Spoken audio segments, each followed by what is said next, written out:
When Austin was adopted along with his older sister, his mother Kathy, a nurse practitioner, knew she'd have to call upon her professional skills to support her children. On the first night Austin spent in his new home, just after his first birthday, he managed to escape his crib. Kathy awoke to a pair of big brown eyes peering proudly at her over the side of her bed. Austin was a very busy little boy, climbing everything in sight and literally swinging from the dining room chandelier. Kathy soon learned to trust in his ability to either roll or stick the landing as he catapulted himself off increasingly tall objects. On the day Austin was diagnosed with ADHD and fetal alcohol spectrum disorder, he had just finished disassembling the office of his pediatrician.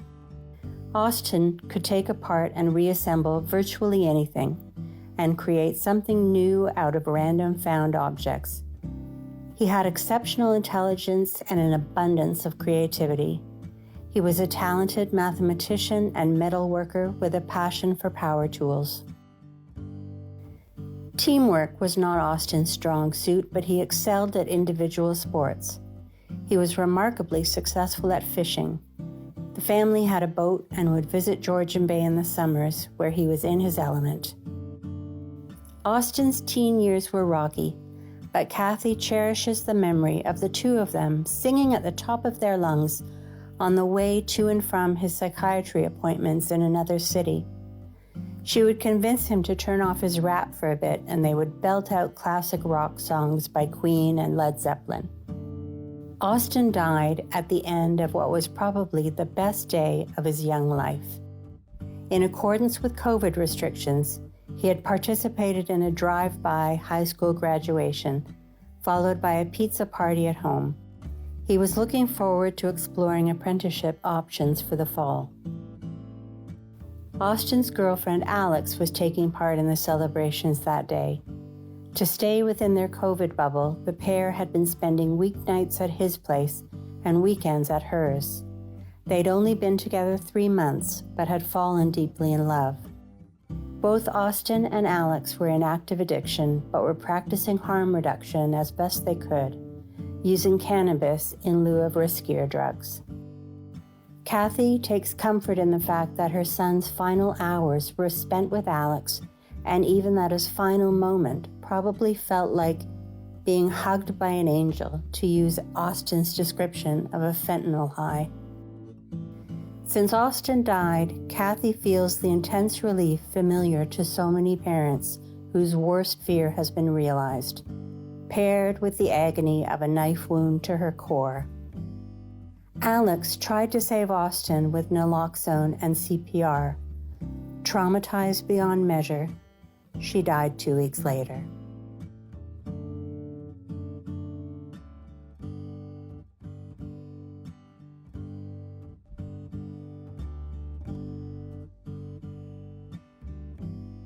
When Alex was born, she was released from the position she'd been stuck in for weeks, bum down, nose to knees, trapped under her mother's ribcage. For her first few months out in the world, she would spontaneously fold in half, recreating the V shape her little body was used to. Alex would remain a kind of spring-loaded kid, full of beans and a lust for life. Alex often asked to hear her birth story.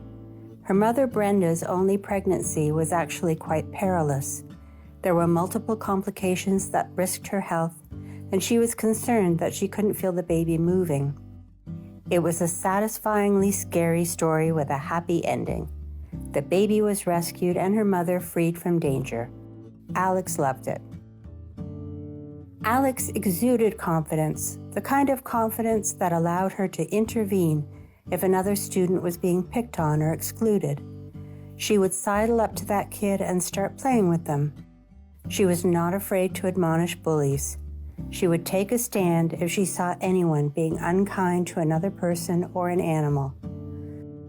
When she saw someone who looked hungry on the street, she would insist on buying them a sandwich. One Thanksgiving, Alex felt a quiet meal at home was insufficiently festive and invited her friends to join her for a big picnic.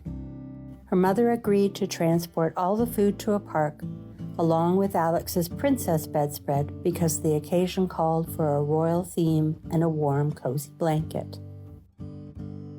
Another time, Brenda bought Alex bed sheets to draw on with fabric markers and invited the neighborhood kids over to partake. Some were unsure if they were really allowed, but Alex embraced coloring outside the lines. Goofy to her core, she gave her dad a mug one Christmas on which she had painted a sperm with the words, "From your best swimmer." Alex was always up for acting silly, but she was also unusually willing to look foolish even as a teenager. At the beach, she would make herself a kelp wig. Her mother remembers Alex requesting her hair elastic as they entered the grocery store one day. Brenda handed it over and watched as Alex created a unicorn-style ponytail sprouting from the top of her forehead. Her hair was bubblegum pink at the time, just to bring a bit of fun to a mundane errand. Alex smiled with her whole face.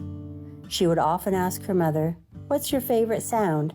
She enjoyed hearing the answer every time, "Your laughter." Since Alex died, 2 weeks after her boyfriend Austin, everything sounds kind of muffled.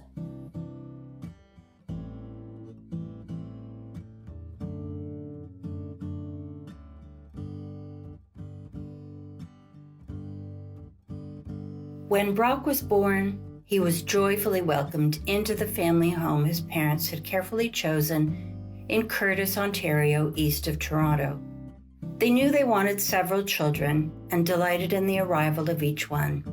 Brock was born 4 years after his brother and 3 years before his sister. He was one of those rare kids who slept through the night as an infant and willingly put himself to bed when he was tuckered out.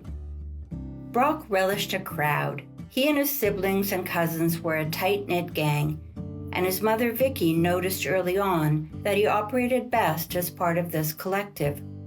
Brock was a jovial and imaginative kid, animatedly making up characters and stories as he played. He never wanted to miss school and excelled as a student. He was a joiner, a willing participant and contributor to whatever he did. Brock had a clear sense of identity. In senior kindergarten, he insisted on wearing the same outfit every day for months: a little blue Hawaiian shirt, a pair of off-white khakis, and a beanie cap. He could not be persuaded to change his garb, so he diligently brought his clothes to the washer each evening to be laundered for the following day. In grade 1, Brock traded his outgrown ensemble for a blue and red Japanese anime shirt, and started relentlessly lobbying his parents to let him pierce one ear. The boy had style. He chose a high school that would require him to wear a uniform, tagging him as a member of a group. He had other carefully curated looks to identify him as a skateboarder, a mountain biker, a musician, and an athlete. He always gave thought and care to his appearance, to the persona he was putting out into the world. If his outfit wasn't put together, it would later become a clear sign that he was out of sorts. Brock overflowed with team spirit. He loved locker room banter and pep talks. He was able to focus on the greater good of whatever sports team he was on. He was more inclined to pass the ball, or puck as the case may be, than score. He was proudest when he made an assist. He'd always glance up to where Vicky was sitting in the stands to make sure she'd seen him. Family gatherings provided a willing audience for Brock's comedic talents, particularly his spot-on impressions. At a time when many teens and young adults find family obligations tiresome and cringeworthy, he never missed a birthday or holiday, even coaxing his parents to go if they were tired or disinclined. And he never arrived empty-handed. He had kind words and enthusiastic hugs for everyone. His little nephews lit up when they saw him, and he always showed up for them, finding peace and purpose in their company regardless of what he was going through. As adulthood loomed, Brock got a little lost, separated from the pack, unsure which was his. He had a few post-secondary false starts, but then landed in the right program. He was just getting his career as an urban arborist off the ground when COVID suddenly blocked his way like a fallen tree. Like so many others, Brock sought relief from the debilitating isolation. It's no coincidence that substance use spiked during the pandemic and factors significantly into its deadly toll. Since Brock died, Vicky says, "Our family has a gaping hole in our hearts that I don't think will ever heal. We honor his memory by keeping a chair for him at the table. We celebrate his birthday and the anniversary of his passing by doing things we know he would have loved. But it will never be the same as having him there."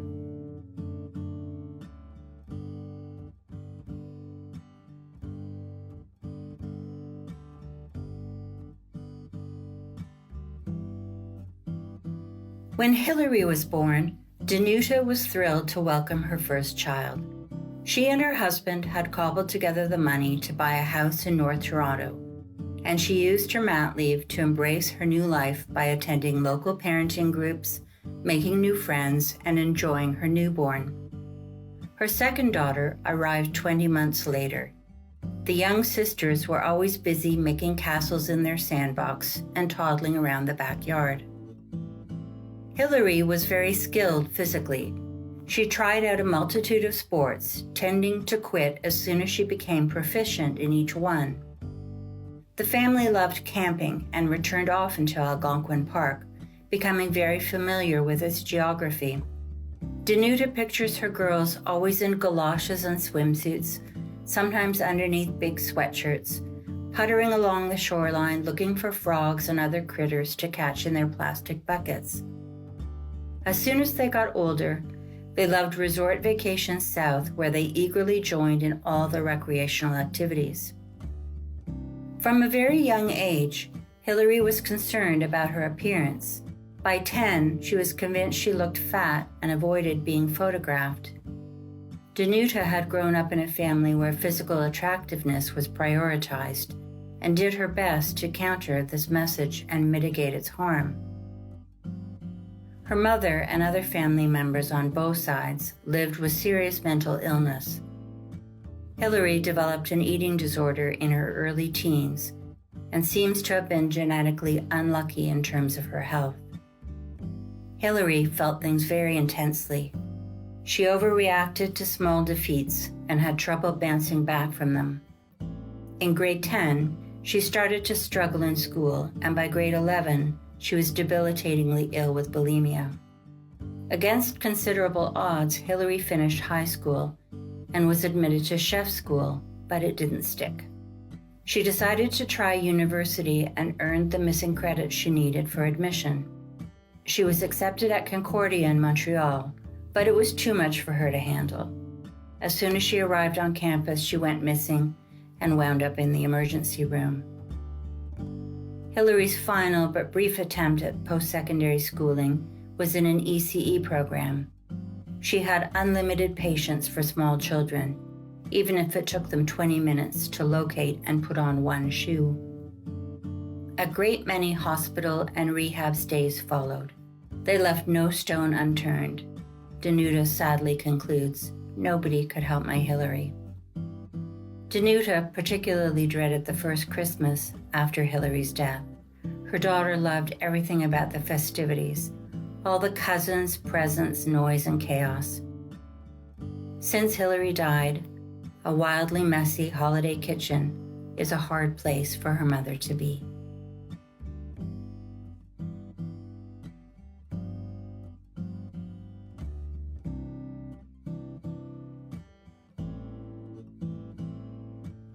When Destin was born, he was given a name to reflect the circumstances surrounding his arrival. Jill met Destin's father, Dennis, when she was still a university student, working nights at a bar in Montreal. She was immediately overcome with the certainty that she needed to marry this man and start a family with him. She soon had a son, born in Grimsby, Ontario. As Destin grew up, he was not crazy about his name, which people often mistook for Destin. His friends called him Dusty or Rusty. Destin was simply adorable as a baby, cuddly and sweet with a deep and abiding love for Little Bear, both the book series and cartoon of the same name. It so happens that the character of Uncle Rusty, the big-hearted lumberjack, is a pretty good match. The family moved to Austin, Texas, where Destin gained a sister, then returned to Ontario in King Township. Jill remembers wonderful swimming, dress-up, and dance parties they dubbed Fridays at 5, when her house would be crammed full of families, parents carting their sleepy offspring home way past their bedtimes. When Destin was 14, he gained a second sibling. At school, Destin played volleyball and excelled at creative writing. There wasn't always a lot of money for extracurricular activities, but Destin was genuinely content reading a book or walking in the woods with his dog. He also loved video games, but was most at ease in nature. Destin had a strong work ethic, taking on part-time jobs from an early age and moving into construction as he got older. He always earned the respect and admiration of his employers. No matter what was going on with him, he was a connector, someone who could befriend all kinds of people. He was the guy who would show up to help with whatever task needed doing. His friends leaned on him and counted on him to be a good listener. At the same time, Jill is sure Destin struggled with mental health issues. As he got older, he could become volatile at home, his personality and behavior flipping from one moment to the next. He vehemently resisted offers of support or counseling and began self-soothing in harmful ways. Consequently, Destin had several substance-related run-ins with the law. Ironically, Jill cherishes the memories of their drives to and from court, when she had quality one-on-one time and moments of connection with her son. Destin's father died about a year into the pandemic, throwing the family into further pain and chaos.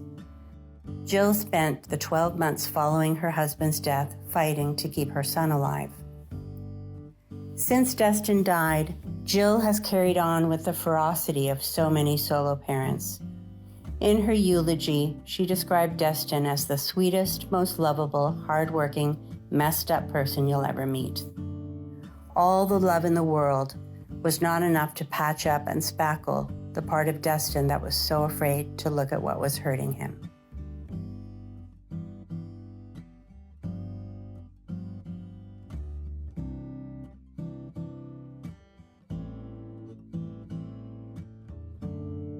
When Katie was born at 6:12 in the morning, her parents had a view of the sun rising right outside the hospital window, along with two magnificent hot air balloons rising from a field in Haywards Heath, West Sussex. Her family emigrated from England to Canada when Katie was 3. Katie was a gentle, sensitive child. She and her younger sister Juliet were raised with a careful routine designed to maximize quality time and minimize disruptions. Katie was a charming companion and traveler, even on long flights back to the UK to visit her grandparents. She was trusting and adventurous, always eager to try new things, and remarkably unflappable. When she was still a preschooler, she came in from the backyard one morning and calmly said, "I think I've done something." She'd fallen and broken her arm in 2 places. But more often than not, when asked how she felt or how her day was going, she'd cheerfully reply, "Very fine." The family spent 4 years in Hong Kong, where Katie's teachers observed that she was reserved and kept to herself. She had an educational assessment and was diagnosed as being on the Asperger's spectrum. She began a program of gentle integration with other kids, and her parents organized manageable activities with other families. While Katie experienced social awkwardness at school, she was at ease and agreeable at home and with close friends. Katie took part in a comprehensive youth leadership development program as a teen, which she loved. She was ideally suited to caring for young children and happily accepted several volunteer opportunities during the summer finding kids with special needs. Her self-esteem grew with her success in this kind of role. One of the most remarkable things about Katie was her prodigious memory. She had a gift for navigation, easily guiding guests around the sights of Hong Kong without a map. She observed and absorbed absolutely everything. If she'd been somewhere once, she could make her way there again, no matter how much time had passed. When Katie was about 12, she wrote a poem at school that her mother Helen found on a thumb drive after her death. It was about grief and was entitled Wished. And yet Katie always had a smile on her face. Thinking back on it, Helen realizes that she must have worked 10 times harder than everyone else to be the positive person that she presented. It took such bravery. Helen saw Katie's desperation to fit in once she entered her teen years. She went from being bullied, particularly in the cliquey early days of high school, to joining the bullies in an effort to feel less vulnerable. Social media came to play a significant and harmful role in how she interacted with others as she sought validation and belonging. As Katie got older, her life spiraled out of control. She was taken advantage of and put herself in harm's way, simply for the sake of being included. She received what supports were available, but got sucked into a vortex she couldn't escape. Since Katie died, Helen has gone down many rabbit holes, questioning whether and how any of this even happened. She sometimes looks at her carefully organized photo albums, as if to confirm that Katie was really born and lived. Helen feels it's a bit like the loss of life from war. What can we take from such senselessness to learn something?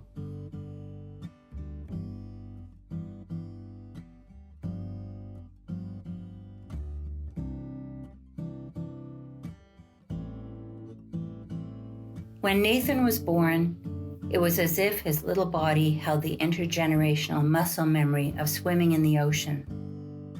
His parents are from Newfoundland, but he and his big sister and little brother grew up in the Kitchener-Waterloo area of southern Ontario. Nathan was an introspective kid in a quiet and loving family. He was into biking, scootering, skateboarding, and especially swimming. He was drawn to water, happiest in the ocean, during summer trips back to Newfoundland or on holiday at a cottage. His mother, Lisa, can easily picture Nathan running along the beach, playing in the waves, totally at peace. A body of water is the backdrop of many of her favorite photos of her son.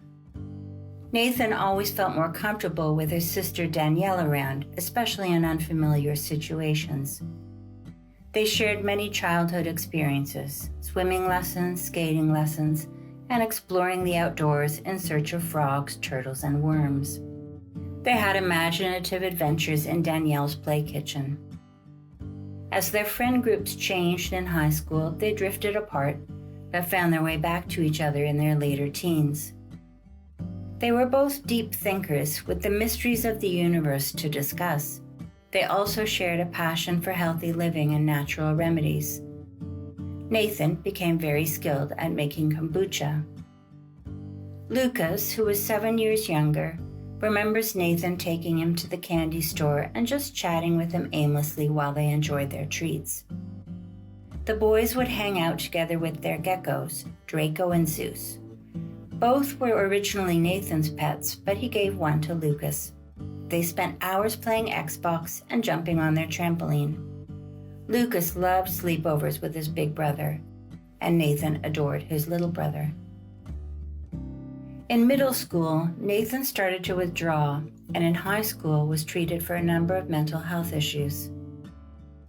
It was towards the end of grade 9 that he wrote a letter to his parents explaining that he'd been sneaking out to spend time with a boy who was technically an adult. It was his coming out, which his parents supported, but also an admission that he'd been drawn into harmful behavior, particularly drug use. The boyfriend was controlling and demanding, and the lifestyle of his new social circle was anything but healthy. Self-medicating to relieve his emotional turmoil quickly turned to dependency. Addiction became a huge part of Nathan's young life, though he held down a job, did well in school, and imagined a future for himself as a doctor. He loved science and worked very hard to stay on top of his studies. He was excited for university.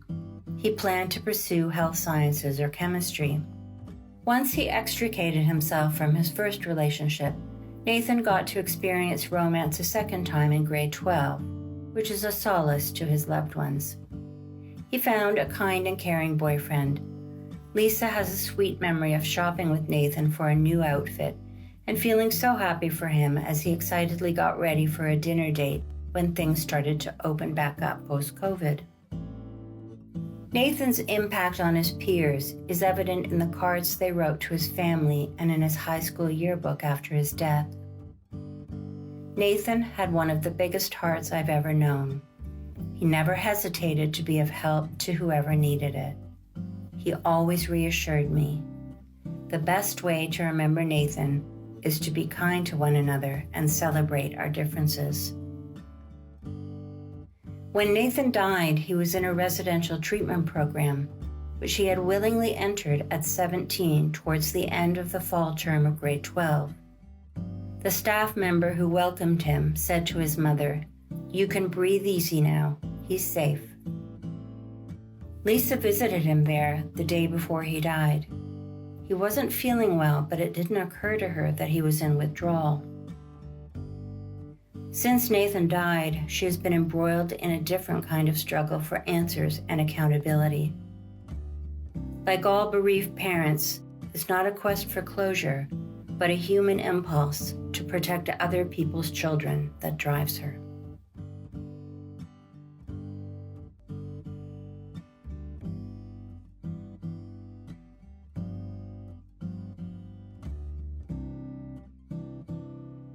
When Madalyn was born, her mother Corey had settled in the village of Jasper in the Ottawa Valley. Corey had moved around often as a child and wanted to raise her kids in one stable place. Corey describes young Madalyn as a little tornado. She didn't walk into a room, she burst in. When she gave you a hug, you saw it coming. She would take a running leap into your arms. She was funny, kind, and affectionate. She could be wild and impulsive and tended to learn things the hard way.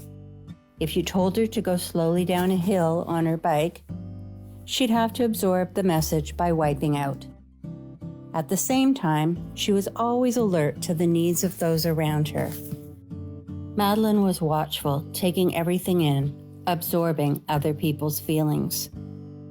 Corey remembers driving with Madalyn one day when she happened to be carrying cash she had received for her 12th birthday. They spotted a homeless girl they had seen a few times before, and Maddie asked to stop. She approached and asked if the girl would accept some money. The girl started to cry and told her she had a beautiful soul. Maddie got back in the car crying too and said to her mom, "It's not enough, is it?" Corey answered, "It's not enough, but maybe it's enough for today." Theirs was the house kids gravitated to, friends of Madalyn and her brother filling it with laughter.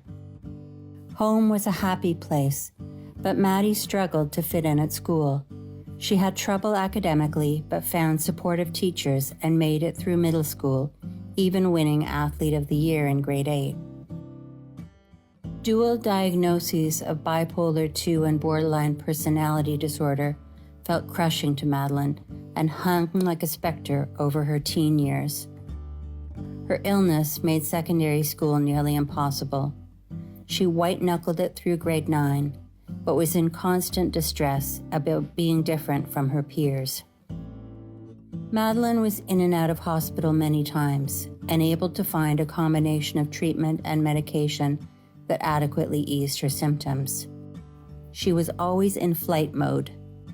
Madalyn was such a risk to herself, her mother had to seek out secure residential program options for her, which she could only access by releasing her daughter into the care of the Children's Aid Society. It's hard to fathom motherly love requiring such a sacrifice. In residential care, she made very close connections with the staff and was inspired to continue her education. Her goal was to attend college someday to become a child and youth worker. She believed that other youth could benefit from the support of someone like her, someone who'd been there. Maddie showed a level of kindness to her peers in treatment that she could not apply to herself. She had friends to whom she offered unconditional support. When she was well, she was full of mirth. Her laugh started at her toes and spread up her body and out to everyone around her. Madalyn spent a year at home with her mother after reaching 18, and then got into supportive youth housing in Ottawa.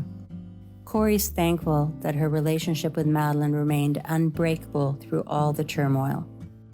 Corey was her anchor, and Maddie was Corey's too in a lot of ways.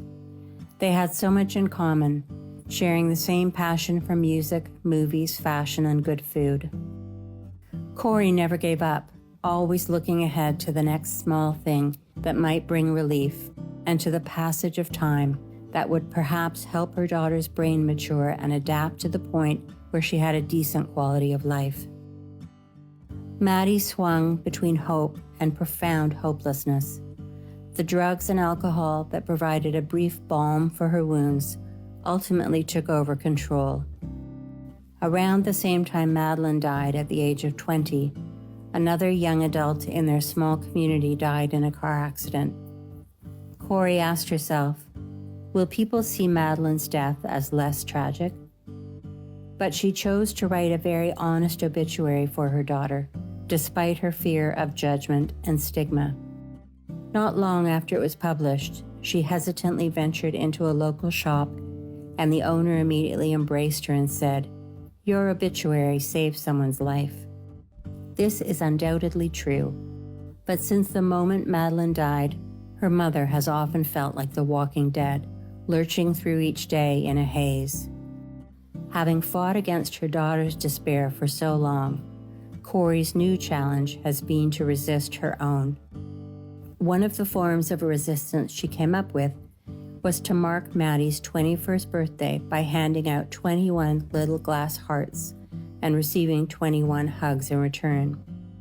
She found such solace in saying Maddie's name and connecting with friends and strangers alike that Corey continues her Gorilla Heart project, offering them to people and leaving them in random spots to spread a little Maddie love wherever she goes.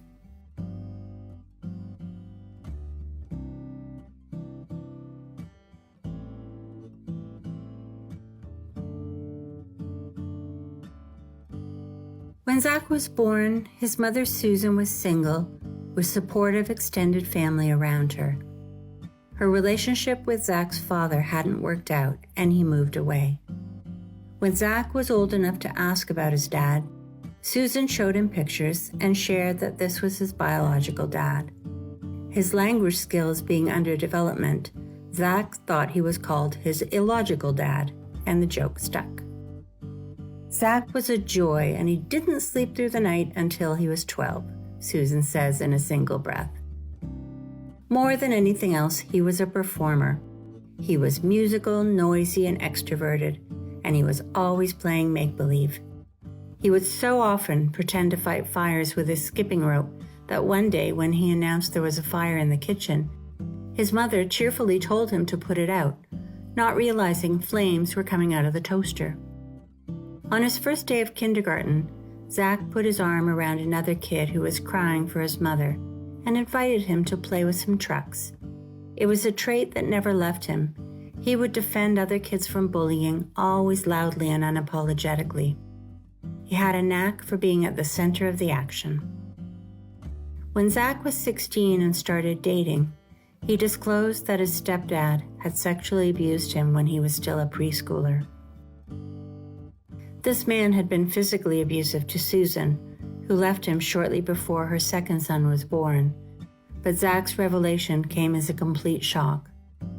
With his family's support, Zach pressed charges. The legal process was frustratingly long. Zach felt stonewalled and went on record to say he was being re-victimized by the court system, speaking to the media about his experience.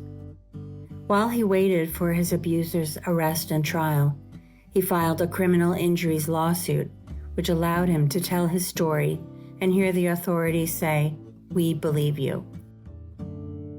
Zach was diagnosed with PTSD from the sexual abuse, but also had a neurological health issue for which he needed 2 surgeries when he was 15 and 17. After the second one, he was prescribed opioids for pain. Whether or not there was a direct causal relationship, substance problems followed. Zach accepted help and shared some of his music with his therapist and others in the programs he attended. Writing music was his lifeline. While attending a treatment program a couple of months before he died, he wrote himself a letter. "You are an amazing, smart, kind, and loving man, Zachary. You have a story people need to hear that will not just inspire but change the way people see men who have suffered addiction and sexual abuse." He told himself to keep up the good work and love himself, and wrote lists of concrete short and long-term goals for himself. He, Susan, and his younger brother were planning to move to a new city to give him a fresh start. Susan worked in the legal and healthcare field for many years, but went back to school to become a psychotherapist. Since Zach died, she has found purpose in helping others through traumatic loss.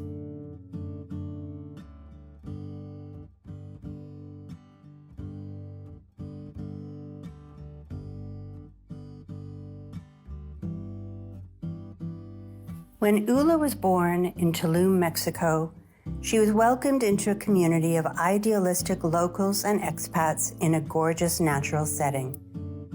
It was an environmentally sensitive area where turtles came to nest. Her first word after Mama and Papa was agua, meaning water. Her name, fittingly, means jewel of the sea. Her parents ran their own restaurant, so her mother Amanda had the flexibility to come and go with the baby. She had just a couple of parenting books and little access to social media, so she felt able to bond with her firstborn without the typical North American pressures to follow all the latest parenting trends. Ula grew into a gregarious baby, content in the arms of strangers and delighted with the attention of restaurant patrons. Amanda had grown up on Toronto Island and returned often to Canada. When Ula was 5, the family returned for good. Starting in her Montessori preschool in Tulum, Ula was drawn to art and music. In Canada, her interests expanded to include swimming and hockey. She chose an arts-focused middle school when she finished grade 6 on the island and was thriving there. Always inclined to stand up for others, Ula was recognized with an award for collaborative leadership and global citizenship. And then COVID hit during March break of grade 7. Everything Ula enjoyed suddenly evaporated. When public spaces gradually opened back up, Ula was no longer interested in taking part. Something had shifted. Instead, her activism against racism, homophobia, and gender-based violence gained strength. She was profoundly influenced by the book The Hate You Give. She took on the job of protecting her peers. Ula made kids feel they could be themselves around her. She made them feel cared for. In retrospect, Amanda wonders if she took on too much responsibility for others too early. For grade 9, Ula chose a big high school, craving a crowd after all the solitude. But its outsized number of big high school problems proved too intense. Some of her friends were bullied and ostracized, and Ula took it upon herself to defend them. Her family rented a house off the island to facilitate their teens' activities in September 2023. Her brother enthusiastically resumed hockey, but neither of Ula's earlier passions for the arts and sports was rekindled. She decided to switch to a new school for grade 10.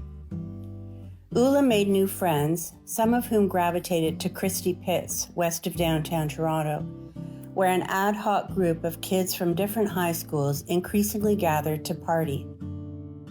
At first, Amanda and some of the other parents understood this impulse as a reaction to lockdown during what should have been their kids' most sociable years, that adolescent period of first crushes, testing boundaries, and making mischief. But as the parties got bigger and wilder, the stakes got higher, and older opportunists got bolder, supplying drugs of unknown origin. Ula's friends within this group would often turn to her for support when they were in trouble. Her instinct was to take them under her wing. She willingly accepted professional help when she realized she was also losing control of herself. Since Ula died, Amanda has tried to maintain the role of listener, keeping in touch with her friends via social media and having them over to her house once a month. Another 2 members of the Christie Pitts circle died within months of Ula. Clearly, a lot of the COVID kids are not all right.